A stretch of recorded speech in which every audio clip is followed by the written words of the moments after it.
사랑하는 시흥동산교회 성도 여러분, 좋은 아침입니다. 여러분들도 잘 느끼고 계시겠지만 우리는 지금 시대의 큰 변화의 한가운데 서 있습니다. 그 어디를 둘러봐도 미래에 대한 소망이 잘 보이지 않는 시대를 살아가고 있죠. 그렇다고 소망을 포기하고 살 것인가? 아니죠. 이럴 때일수록 더 하늘의 시선을 두어야 합니다. 기도와 말씀으로 충만한 삶을 살면서 하나님께 집중해야 할 때입니다. 지금은 기도할 때입니다, 여러분. 오늘 저녁은 TGIF 월십이 있는 날이죠. 그 자리로 여러분들을 초대합니다. 함께 손 모아 기도하며 하늘문이 열리는 귀한 역사를 보게 되길 소원합니다. 자, 오늘 2021년 6월 4일 금요일 시동을 위한 메시지 지금 시작합니다. 오늘 우리에게 주시는 하나님의 말씀은 잠언 18장 13절에서 24절의 말씀입니다. 잠언 18장 13절에서 24절의 말씀. 자, 먼저 13절의 말씀을 보겠습니다. 사연을 듣기 전에 대답하는 자는 미련하여 욕을 당하느니라. 네, 한마디로 말해서 사람 말을 좀 끝까지 들으라는 것입니다. 그렇지 않고 서둘러 대답한다면 욕을 당한다, 수치를 당한다 라는 거예요. 실제로 유대인들은 남의 말을 끝까지 경청하는 훈련이 진짜로 잘 되어 있습니다. 그 이유는 그들이 어릴 때부터 탈무드를 통해서 남의 말을 끝까지 듣는 것에 대해 굉장히 중요하게 또 철저하게 배웠기 때문입니다. 탈무드에 이런 내용이 있다고 합니다. 내가 모든 것을 다 저울에 달아보니 곡식의 분말보다 더 가벼운 것은 보지 못했다.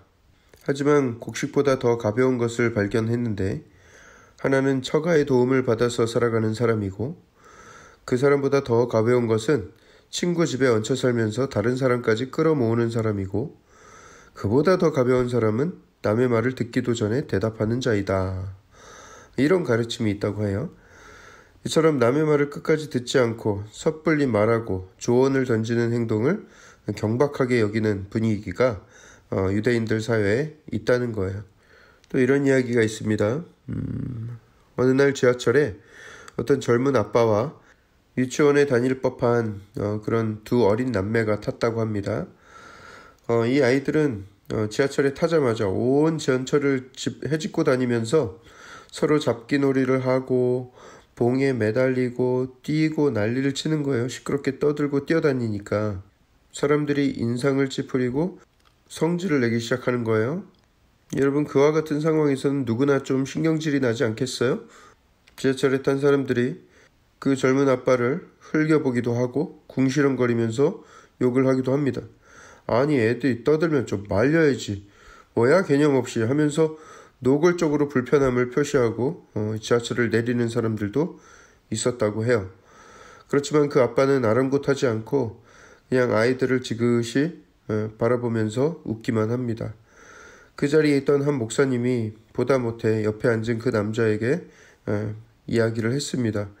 아이들 때문에 지금 많은 승객들이 불편해하니 좀 자제를 시켜야 하지 않겠습니까? 하고 점잖게 물었다고 해요. 그러자 그 남자가 하는 말이, 선생님, 저 아이들 오늘만 그냥 두면 안 되겠습니까? 저는 지금 저 아이들 엄마를 장례 치르고 오는 길입니다. 하고 말했다고 합니다. 그때 그 목사님은 아무 말도 못하고 그저 같이 마음 아파할 수밖에 없었다고 해요. 여러분, 우리는 얼마나 섣불리 남을 판단하고 얼마나 섣불리 결론을 내리고 그래서 얼마나 많이 실수하고 상처를 주는지 모릅니다. 누구에게나 사연이 있음을 기억하고 그 사연을 다 알기 전에는 섣불리 누군가를 판단하는 일이 없어야 하겠습니다. 또 우리 14절도 볼까요? 사람의 심령은 그의 병을 능히 이기려니와 심령이 상하면 그것을 누가 일으키겠느냐. 우리가 강한 심령과 영성을 가지고 살아간다면 질병도 물리칠 수 있습니다. 정신력으로 육신의 질병을 극복할 수 있음을 말하는 거예요. 실제로 회복에 대한 강한 의지를 가진 환자들이 치료되는 속도가 그렇지 않은 환자들보다 훨씬 더 빠르다는 것을 우리가 쉽게 볼 수 있죠. 의지력과 믿음, 그리고 하나님을 의지하는 신앙이 육신의 회복을 돕는 것입니다. 하지만 심령이 상하는 경우는 오히려 그 몸을 파괴하고 병들게 할 뿐이고 그 상한 심령을 회복하는 것은 방법이 없습니다. 많은 사람들이 육신의 건강에 대해서는 굉장히 많은 신경을 쓰고 좋은 거 먹고 운동도 하고 다 하는데 영혼의 건강, 심령의 평강을 위해서는 아무런 별다른 노력을 기울이지 않는 경우가 많이 있습니다. 기도와 말씀으로 충만한 삶을 살 때 그 심령이 건강해지고 또 그 심령으로 인해서 육신도 더 건강해질 줄 믿습니다. 또 19절을 보겠습니다. 노엽게 한 형제와 화목하기가 견고한 성을 취하기보다 어려운즉 이러한 다툼은 산성 문빗장 같으니라. 상대방의 기분을 상하게 하면 그 마음을 풀어서 사과하는 것이 정말 어렵다. 견고한 성을 쳐들어가서 점령하는 것보다 더 어렵다라는 거예요. 한번 마음이 상한 아내의 기분을 푸는 것, 아마 남편들은 다 공감하실 거예요. 이게 얼마나 어렵습니까? 네, 저만 어렵습니까? 아니잖아요. 풀린 것 같다가도 보면 여전히 그대로고, 또 괜찮아졌나 싶으면 또 여전히 그대로고, 네, 환장할 노릇이죠. 애초에 노엽게 하질 말아야지. 한번 뚜껑이 열리면 이상하게 그 뚜껑은 잘 안 닫혀요. 이러한 다툼은 산성의 문빗장 같으니라. 그 마음이 완전히 단단하게 닫힌 상태를 말하는 것이죠. 마음 문을 열고 들어가기가 정말 어렵다라는 거예요. 그러니 어떻게 해야 하겠습니까? 최대한 상대의 기분이 상하지 않도록 조심 또 조심. 왜 상대는 나에게 조심하지 않는데 왜 나만 조심해야 하냐 하시는 분들이 있을 거예요. 왠지 아십니까? 여러분들이 지금 이 시동을 위한 메시지를 들으시면서 이것이 하나님이 원하시는 바라는 것을 먼저 들었고 깨달았고 알기 때문입니다. 깨달음 주신 대로 순종하면 분명히 그 관계 안에 놀라운 평강과 화목이 깃들 줄 믿습니다. 22절은 말씀합니다.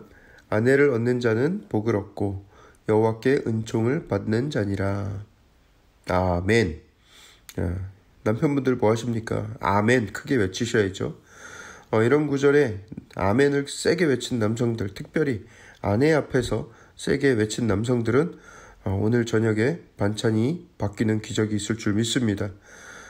끝까지 아멘 안 하고 볼멘 소리 하는 남편들, 뭐 이런 걸 아멘을 하라고 해 하면서 투정 부리는 남편도 저녁에 반찬이 바뀌어 있을 줄 믿습니다. 영양실조 걸리기 딱 좋게 말이죠. 채식주의자도 아닌데 밥상 가득 풀만 올라오고.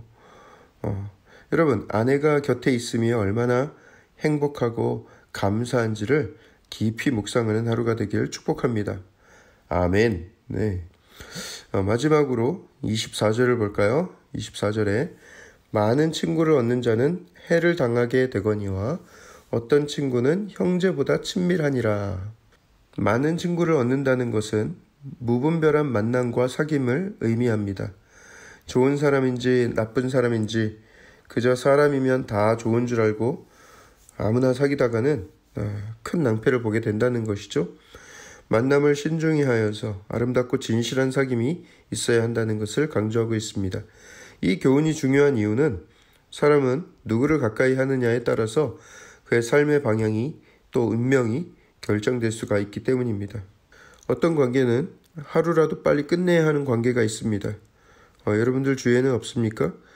그 영혼을 사랑하느냐 마느냐, 그 영혼을 구원하냐 마냐의 문제가 아니라 일단 스스로를 지키기 위해서 끊어내야 될 관계가 있다는 거예요.